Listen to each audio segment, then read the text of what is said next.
வாங்க இன்றைக்கி நம்ம தக்காளி குருமா ஈஸியாக எப்படி வைக்கிறதுன்னு பார்க்கலாம்.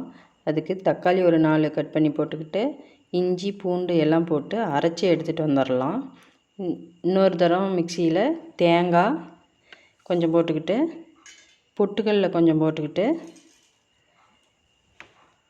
சோம்பு கொஞ்சம், கசகசா கொஞ்சம், லவங்கம் 2-3 போட்டு அதையும் அரைச்சி எடுத்துகிட்டு வந்துடலாம். அடுப்பு பற்ற வச்சு ஒரு மண் சட்டி வச்சு எண்ணெய் ஊற்றி கடுகு, கடலப்பருப்பு, உளுத்தம்பருப்பு போட்டு பொரிஞ்சதும் பெரிய வெங்காயம் நல்லா வால்வாலாக கட் பண்ணி வச்சு அதையும் போட்டு நல்லா வதக்கி விட்டு அதுக்கப்புறம் கருவேப்பிலை கொஞ்சம் போட்டு வதக்கி விட்டு அதுக்கப்புறம் நம்ம அரைச்சி வச்ச தக்காளியை ஊற்றிக்கலாம். இதில் தக்காளி ஊற்றி நல்லா ஒரு கிளறி விட்டு கொஞ்சம் நேரம் வதங்கினதும் மல்லித்தூள், மிளகாய்த்தூள், மஞ்சத்தூள் எல்லாம் போட்டு அதையும் போட்டு நல்லா ஒரு கிளறி விடலாம். கிளறி விட்டு கொஞ்சமாக தண்ணி ஊற்றி கிளறி விடலாம். தேவையான அளவு உப்பு போட்டுக்கலாம்.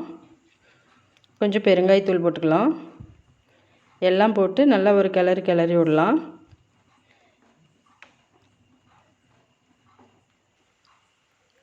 கொஞ்சம் தண்ணி சேர்த்திக்கலாம். அடுத்தது தேங்காய் அரைச்சி வச்சோம்ல அதை ஊற்றிக்கலாம்.